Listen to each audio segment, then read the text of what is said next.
doing? I hope you're all fine and good. Welcome back to our channel Photon. I'm Swati Paparia, third year physics major student at IISER TBM. तो after a long time I'm finally welcoming you back to our channel क्योंकि मैं mid sem exam था उसके में बहुत ज़्यादा busy थी और उस चक्कर में वीडियोस थोड़े से रेगुलर हो गए हैं, so for that very sorry, but now I make sure मेरे वीडियोस बिल्कुल रेगुलरली जाएं और आप लोग भी मेक श्योर करना कि हमारे चैनल पे 1000 सब्सक्राइबर्स जितनी जल्दी हो सके उतनी जल्दी हो जाए। So coming back to our video today, तो ये वीडियो बहुत ज़्यादा इंपॉर्टेंट होने वाला है, स्पेशली जब मैं खुद आईआईटी प्रिपरेशन करी थी। So I always wish somebody had made this video. The fact that कि ये टाइम ऑफ द ईयर ऐसा है ना कि बहुत सारे लोग जिन्हों का आईआईटी काउंसलिंग में नहीं हुआ या फिर जो लोग 12th में 11th में, they all would be focused on preparing for this exam, specially the 12th and the droppers. तो जब हम लोग शुरू करते हैं प्रिपरेशन करना, जब 12th की शुरुआत होती है या फिर किसी भी स्टैंडर्ड की शुरुआत होती है, सो बहुत ज़्यादा हमारे अंदर जोश होता है, बहुत ज़्यादा एड्रेनलिन में पीक होता है कि बहुत कुछ कर सकते हैं हम लोग और मोटिवेशन मतलब फूट फूट के बाहर निकल रहा होता है। बट जैसे जैसे टाइम बीतता है, जैसे जैसे हम लोग डिफिकल्ट चैप्टर्स की ओर जाते हैं, तो उस समय हमें ऐसा होता है कि क्या हो कि हम और ज़्यादा पढ़ाई करने लगे, क्योंकि इस टाइम तक आई नो कि आप लोगों के पास भी और मैं भी जब प्रिपेयर करी थी मेरे पास भी बहुत ज़्यादा बैकलॉग्स तो थे। सो जब बैकलॉग्स आने लगते हैं तब ऐसा होता है कि आप कभी कभी क्लास में अगर आपने कोचिंग लिया हुआ है या अगर आप खुद पढ़ रहे हो तो आप थोड़ा थोड़ा लॉस्ट होने लगते हो और उस चलते आपका मोटिवेशन धीरे धीरे डाई आउट करने लगता है और उस चलते आपको इस टाइम पे समझ नहीं आ रहा होता है कि how much is too much. आपको लगता है कि सामने वाला हमेशा आपसे ज़्यादा प्रिपरेशन कर रहा है, आपको ऐसा भी लगता है कि आपकी प्रिपरेशन कहीं ना कहीं कम हो रही है, आपको ऐसा भी लगता है कि चलो थियरी तो पढ़ ले रहे हैं हम लोग, क्वेश्चंस नहीं हो पा रहे। So this video is going to be all in one beginners level introduction कि आप लोगों को किस तरह से आईआईटी की प्रिपरेशन को अप्रोच करना चाहिए, and this is the mid of the preparation, so that is why I am making the video at this time, so that आपको इस टाइम पे हेल्प हो कि आपको किस तरह से कौन से रास्ते पे एक्चुअली जाना चाहिए टू मेक श्योर कि आपकी preparation is on track and you are not getting actually disturb और demotivated by other unnecessary stuff that's there all the time. So let's get started. तो अब बात करते हैं कि what is IIT? वैसे IIT क्या होता है सबको पता ही होगा, but let me give you a brief introduction to it. तो ये एक ऐसा एंट्रेंस एग्जाम होता है जो कि आइजर्स कंडक्ट करते हैं to get yourself a seat in IISERs itself। वैसे तो और सारे भी कॉलेज अभी आईआईटी मद्रास, गुवाहाटी ये सभी ले रहे हैं इस एडमिशन, बट ये प्राइमरीली इस बात पर फोकस करता है कि you should get a seat in IISERs और इसीलिए ही बना है ये exam. So basically IISERs are the Indian Institute of Science Education and Research. ये colleges basically esteemed colleges of India है, स्पेशली फॉर एजुकेशनल रिसर्च, जो आपको बैचलर लेवल से लेकर पोस्ट डॉक तक हर तरह से रिसर्च की डिग्रीज और कोर्सेज प्रोवाइड करते हैं और ये एग्जाम प्राइमरीली उनके सीट्स के लिए ही बनी है। एंड इस एग्जाम के पैटर्न में ऐसा है कि इसमें 4 सब्जेक्ट्स होते हैं, science, biology, physics, chemistry and maths, और ये 3 घंटे का पेपर होता है, +3-1 मार्किंग स्कीम होता है इसका। और इस सब्जेक्ट में चारों sections I mean biology, physics, maths and chemistry, चारों सेक्शन कंपल्सरी होते हैं और by compulsory I don't mean कि आपको एक मिनिमम कट ऑफ मार्क लानी है तीनों मतलब क्या चारों सब्जेक्ट्स में। आप कोई भी सब्जेक्ट स्किप कर सकते हो, it doesn't matter, but definitely आपको एक मिनिमम कट ऑफ क्लियर करना है जो कि ओवरऑल मार्क्स के ऊपर और या फिर उसके बेसिस पे होता है। आप कोई भी सेक्शन छोड़ दो या फिर कोई भी सेक्शन अटेम्प्ट करो, 4 सेक्शन अटेम्प्ट करो, इसका कोई लेना देना नहीं है आपकी सीट के सिलेक्शन के बेसिस पे। और इस वक्त आईआईटी के एलिजिबिलिटी की बात करें तो जो भी लोग 12th पास आउट है और सेकंड ड्रॉपर्स तक है उन्हीं लोगों को अलाउड है। आई मीन अगर आप लोगों ने 12th इस बार के लिए 2024 में दिया है तो डेफिनेटली आप इस साल तक अलाउड है, 24, 25 या 26 में दिया है तो आप इस साल अलाउड है। और उसके अलावा यहाँ पे एक मिनिमम अग्रीगेट है आपके मार्क्स का जो कि जनरल, ओबीसी और सारे कैटेगरीज के लिए 60% या अबव है, और अगर आप 55% या अबव रखते हैं तो आपको SC, ST, PWD कैटेगरीज में अगर आप आते हैं तो यू आर अलाउड। तो ये मिनिमम परसेंटेज कैटेगरी है और बहुत सारे स्टूडेंट्स को ये सभी डाउट होता है कि आप लोगों का ये परसेंटेज किसके बेसिस पे, ओवरऑल परसेंटेज है आपके बोर्ड्स में जितने भी सब्जेक्ट्स हैं तो उसका ओवरऑल एग्रीगेट निकालिए, उसका परसेंटेज जितना होता है वो मोस्टली 60% से ऊपर होना चाहिए। अगर आप SC, ST हैं तो 55% से ऊपर होना चाहिए। फिर आते हैं वो स्टूडेंट्स में जो PCB या PCM बैकग्राउंड से हैं। मैं खुद PCM बैकग्राउंड से हूं, सो आई कैन अंडरस्टैंड कि डेफिनेटली हम लोगों को 4 सब्जेक्ट का हमेशा डाउट रहता ही है कि ठीक है हम लोगों ने PCM कर दिया तो बायोलॉजी कैसे करना है, और जिन लोगों ने बायोलॉजी कर लिया है वो मैथ्स कैसे करेंगे। So I can understand all of that. देखिए I have already told you in the beginning कि ये कोई कंपल्शन नहीं है कि आपको चारों सब्जेक्ट्स अटेम्प्ट करने ही करने हैं, क्योंकि ऐसे कोई मिनिमम कट ऑफ तो है नहीं कि आपको हर सब्जेक्ट में क्लियर करनी है तभी आप क्वालिफाइड हो। तो हो सकता है आप एक पूरा सब्जेक्ट स्किप भी कर सकते हो, बट प्रोवाइडेड कि आपको और 3 सब्जेक्ट में बहुत अच्छा करना होगा in order to make sure कि आपको एक अच्छी कॉलेज मिले।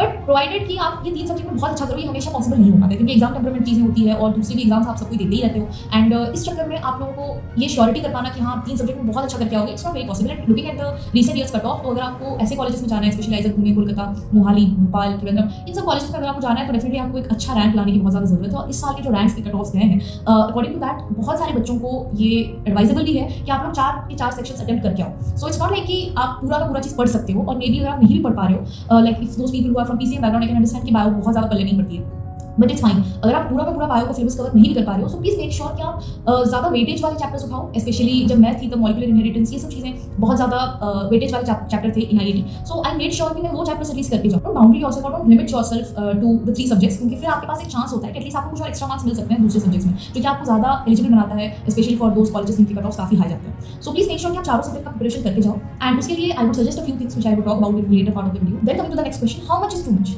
क्योंकि ये जो हमारा प्रिपरेशन का पॉइंट है, this is the point where हम हर बात में इनसिक्योर होते हैं। हमारे से हर बार ही तीसरा इंसान ज़्यादा ही पढ़ रहा होता है, और जब भी कोई इंसान को पूछने के अरे तुम कौन सा बुक से क्वेश्चन लगा रहे हो, उसके पास कोई फैंसी बुक होता ही होता है, क्योंकि मेरे टाइम पे भी हुआ था, आपके टाइम पे भी होता होगा। तो कभी भी फैंसी बुक्स के पीछे नहीं भागना है, क्योंकि कोई इंसान ऐसे बुक्स लगा ले रहा है जिसमें कि क्वेश्चन इतने डिफिकल्ट है कि आपको एक क्वेश्चन दे दे रहा है आपसे हो नहीं रहा है, तो कभी अंडर कॉन्फिडेंट नहीं होना है। ठीक है, आपको हमेशा ऐसा बुक लेना है जो कि स्टैंडर्ड हो एंड जो सिर्फ आपको डिफिकल्ट क्वेश्चन नहीं देता, इंस्टेड आपका थॉट प्रोसेस डेवलप करने में आपकी मदद करता हो। सिर्फ डिफिकल्ट क्वेश्चन की बदौलत नहीं होता है एग्जाम, क्योंकि एक आध जो भी डिफिकल्ट क्वेश्चन आते हैं एग्जाम में, वो उनके अगर आप नंबर्स देखो वो एक आध दो होते हैं, और उससे ज्यादा आपको डीप अंडरस्टैंडिंग लेवल के क्वेश्चन पूछे जाते हैं। और वो जो एक तो अंडरस्टैंडिंग बेस्ड लेवल क्वेश्चन होते हैं, वो बेसिकली आपका अंडरस्टैंडिंग चेक करने के लिए होते हैं कि आप लोगों की थिंकिंग प्रोसेस कितनी डेवलप हुई है। तो कोई भी एक स्टैंडर्ड बुक उठाओ और उसके बेसिस पे आप उसके क्वेश्चन लगाना स्टार्ट करो, और उसके बेसिस पे अपना थिंकिंग डेवलप करना स्टार्ट करो। सो बहुत सारे फैंसी बुक्स आपको रेफर करे जाएंगे, क्लेडन कर लो फॉर केमिस्ट्री, रुडोल्फ कर लो फॉर फिजिक्स।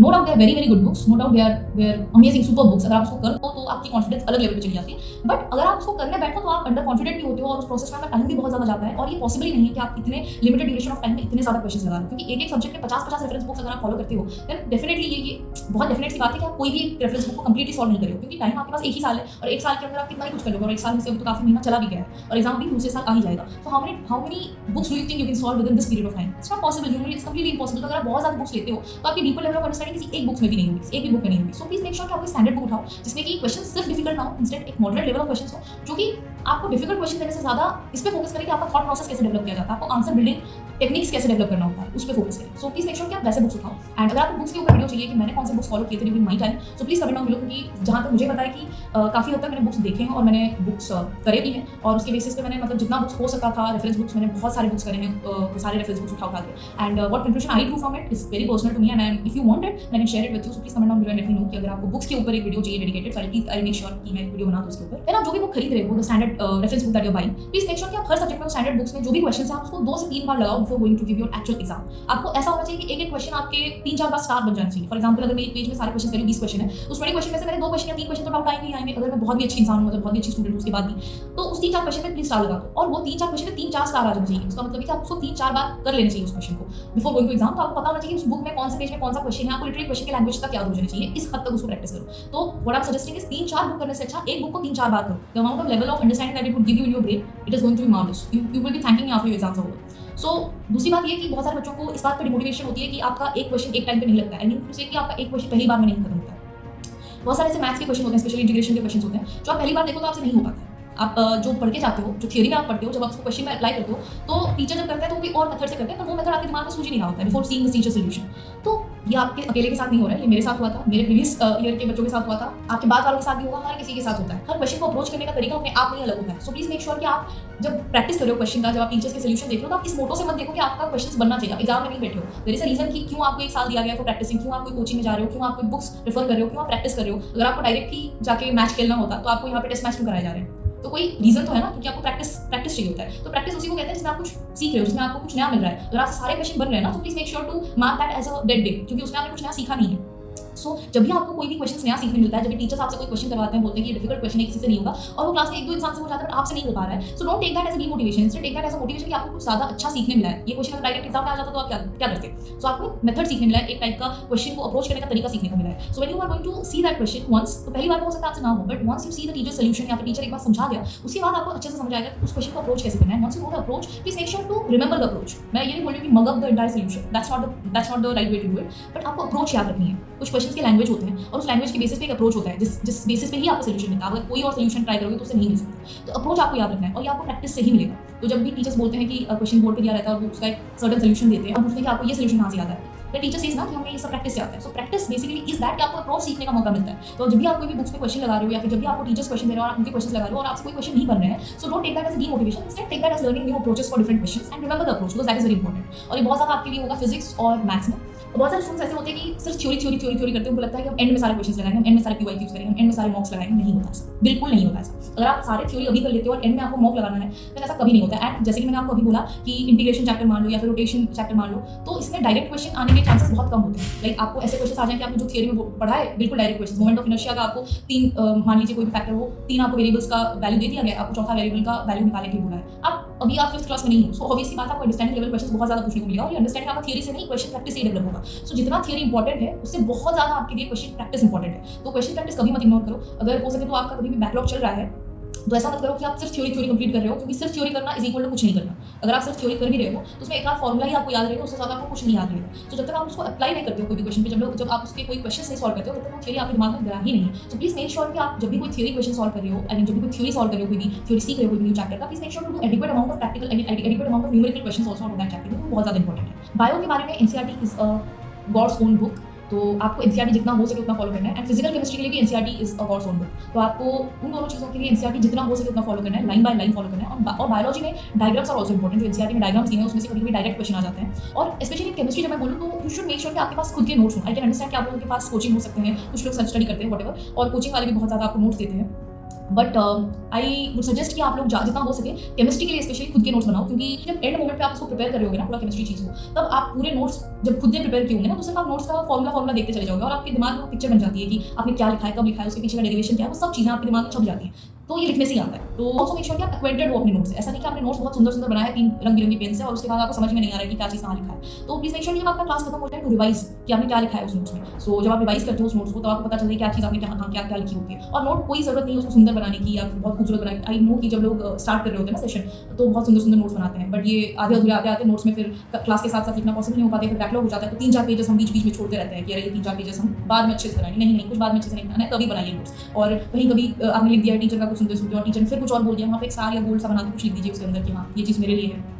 तो नोट्स आपका किसी को दिखा के, किसी को शो करके इंप्रेस करने के लिए नहीं होता है, वो आपके लिए होता है। और नोट्स जितना घटिया आपका दिख सकता है उतना दिखाई, कोई दिक्कत नहीं, कट हो रहे हैं, क्वेश्चन आपकी क्लास में हो रही है, आपसे गलत हो जा रहा है, वहाँ पे क्रॉस मारिए कि ये रॉन्ग है, उसके साइड में ये भी लिख सकते हैं कि ये क्यों रॉन्ग है, और उसके नीचे आपने सही सोल्यूशन लिखा है which is basically taught by the teacher. तो ये सब आप कर सकते हो। नोट्स आपकी जितनी ज़्यादा घटिया है या फिर नोट्स आपकी जितनी ज़्यादा मेसी है, घटिया तो नहीं बोलूँगी, पर जितनी ज़्यादा मेसी है उतनी ज़्यादा बेटर है आई फील, क्योंकि आपने उतना ज़्यादा उस नोट्स को रिवाइज किया है, उस नोट्स से गो थ्रू किया है। That is the very purpose of the notes. और नोट्स ऐसे होने चाहिए कि सामने वाले को समझ भी ना आए आपके नोट्स कि आपने क्या लिखा है, ओनली फॉर यू। तो प्लीज मेक श्योर कि आप नोट्स अच्छे से बनाओ। कोचिंग की बात करें तो ऑब्वियसली आपके बहुत सारा अननेसेसरी जो लेबर होते हैं उसको कट ऑफ करने में कोचिंग ही आपका हेल्प करता है। आई कैन अंडरस्टैंड कि बहुत ज़्यादा फाइनेंशियल कंडीशंस स्टूडेंट्स की सेम नहीं होते हैं, बट आजकल तो ऑनलाइन ही बहुत सारी चीज़ें हो गई हैं। So definitely I can understand कि आपके फाइनेंशियल कंडीशन बहुत ज़्यादा अच्छे भी नहीं है, still you can arrange the amount of money the online की क्लास। क्योंकि मैं खुद भी जब आईआईटी की प्रिपरेशन कर रही थी, मैं खुद ऑनलाइन कोचिंग में एनरोल्ड थी। I can speak about the other coachings, but the coaching that I was enrolled in for IIT was सायस्ट्रा। एंड वहाँ पे ऐसा होता था कि जो डीपीपीस होते हैं, after every topic you would be getting a DPP. So उस डीपीपी में उस टॉपिक से रिलेटेड काफी सारे क्वेश्चंस होते हैं जो क्लास में करवाए होते हैं, जो नहीं भी करवाए होते हैं उसमें होते हैं। तो आपको कुछ type of practice questions extra मिल जाते हैं और उसके पीछे बहुत सारे लोग काम कर रहे होते हैं। तो आपको वो लेबर करने की जरूरत ही नहीं है और आपको अच्छे खासे लेवल ऑफ क्वेश्चंस मिल जाते हैं। उसके अलावा आपको एक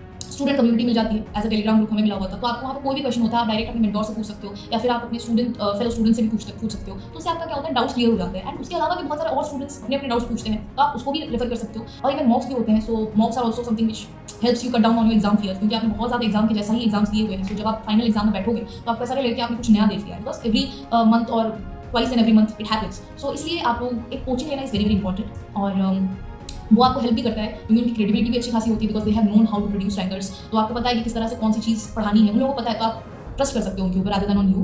So that is something which is a must, I would feel. तो अगर इवन फाइनेंशियली कंडीशन आपकी उतनी स्ट्रॉन्ग नहीं भी है, सो आई सजेस्ट, बिकॉज मुझे नहीं पता कौन सी ऑफलाइन कोचिंग है फॉर आईआईटी एंड स्टफ। आप अगर साइंस स्टडी के कोर्सेज लेते हैं, are kind of very affordable and stuff, आप वो भी ले सकते हो। अदरवाइज आपको अगर कोई और कोचिंग पता है तो they are also cost are very affordable, specially in online, तो आप उस पर डेफिनेटली ट्राई कर सकते हो। सबके अलावा the next most important thing is self motivation. आपको हर टाइम पे, हर स्टेज पे खुद को बहुत ज़्यादा मोटिवेट करना होता है। ऐसा नहीं है कि आपका हर टेस्ट बहुत अच्छा जाएगा। एक रैंकर जो कि रैंक 1 पे, ऐसा नहीं है कि वो अपने throughout the mock test rank 1 पे भी रहा है। सो इट्स दैट कि आपको थ्रू आउट योर जर्नी आपको खुद को ही मोटिवेट करते रहना पड़ेगा। और at every stage please make sure कि आप बैकलॉग्स ना क्रिएट करो। अगर क्रिएट हो भी गए हैं सो प्लीज मेक श्योर कि आप जितना जल्दी हो सके उसको खत्म करोगे। तो backlogs are literally the worst thing that you can have in this process, क्योंकि एक तो ये टाइम ऑफ प्रिपरेशन बहुत छोटा होता है, उसके बाद उसके ऊपर से आपको बैकलॉग्स भी मिल जाए, so there is nothing worse than that. And I know कि मैं खुद डमी स्कूल की स्टूडेंट हूँ, मैं सिर्फ प्रिपरेशन में ध्यान देती थी, मेरा स्कूल बस एग्जाम के लिए होता था। बट बहुत सारे स्टूडेंट्स ऐसे भी होंगे जो कि स्कूल के साथ साथ इसको मैनेज कर रहे हैं। So hats off to all of you. तो इस मोमेंट में सिर्फ और सिर्फ आपका एक ही तरीका है कि डिसिप्लिन रूटीन बनाइए आप। ऐसा नहीं है कि आप 18 घंटे का रूटीन बना रहे हैं, कहीं से भी कुछ भी न्यूज़पेपर वहाँ से यहाँ से सुन के। अगर आप 5 घंटे भी डेडिकेटेड दे रहे हैं, पर उस 5 घंटे में ऐसा नहीं होना चाहिए कि आप कोचिंग का होमवर्क कर रहे हैं, आप स्कूल का होमवर्क कर रहे हैं, वो पढ़ाई में नहीं कैलकुलेट होता है। वो 5 घंटे आप सिर्फ और सिर्फ खुद को सेल्फ स्टडी के लिए दे रहे हैं, मतलब आप जो भी करें खुद के लिए करें। It is also more than enough, but be consistent. अगर आप 5 घंटे भी दे रहे हैं तो रोज का वो 5 घंटे होना चाहिए। इट्स नॉट लाइक आज मेरा बर्थडे है, कल मेरे दोस्त का बर्थडे है, परसों उसकी गर्लफ्रेंड का बर्थडे है। It's not like that. आपको हमेशा कंसिस्टेंट रहना पड़ेगा और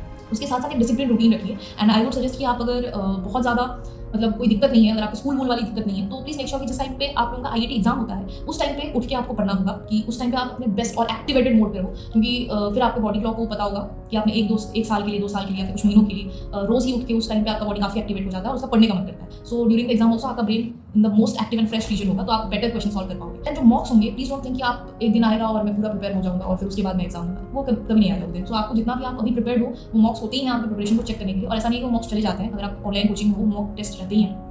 और उसको बाद में अटेम्प्ट कर लेना, क्या दिक्कत है। तो मॉक्स को जब मॉक हो रहे हैं, जब भी मॉक टेस्ट का डेट है तभी करिए। ऐसा नहीं है कि मैं आज प्रिपेयर नहीं हूँ तो मैं नहीं दूंगा मॉक, बिल्कुल दीजिए मॉक। उसमें 0 मार्क्स भी आ रहे हैं, कोई एक क्वेश्चन आ भी नहीं रहा है, please make sure to go through each and every question कि आपको आप पता चले कि आपका प्रिपरेशन अभी किस हद तक है। अगर आप बिल्कुल भी नहीं पढ़ रहे हो तो प्लीज इट्स हाई टाइम, अगर आपको सही में आईआईटी निकालना है, सही में आपको रिसर्च में जाना है, तो इट्स हाई टाइम आपको अभी से शुरू कर देनी चाहिए प्रैक्टिस करना, आपको अभी से प्रिपरेशन शुरू कर देना चाहिए, क्योंकि बहुत सारे स्टूडेंट्स बहुत आगे हैं इस वक्त आपसे, तो उनके साथ कैचअप करने में भी आपको बहुत टाइम लगेगा। सो प्लीज मेक श्योर कि आप अभी से शुरू कर दो, और उस वक्त एंड वक्त में 1-2 महीने में आप स्ट्रैटेजीज पूछते फिरोगे हर जगह की, प्लीज बता दीजिए कि 1 महीने में कैसे कंप्लीट करें, 1 महीने में हो पाएगा क्या, मैं अभी से शुरू करूँ तो हो जाएगा क्या, नहीं हो पाता ना। तो इसीलिए प्लीज मेक श्योर कि आप अभी से अपना जी जान लगा दो इस चीज़ पे, और उसके इन सब चीज़ों के साथ साथ आप खुद भी बहुत ज़्यादा इंपॉर्टेंट हो, तो खुद को मोटिवेटेड रखिए, उसके साथ साथ खुद से प्यार भी करिए। इट्स नॉट लाइक खुद पे हार्श हो रही, कुछ नहीं हो रहा है तो आप खुद को ही खुद गाली दे रहे हो, it's not like that, you are worth more than any exam.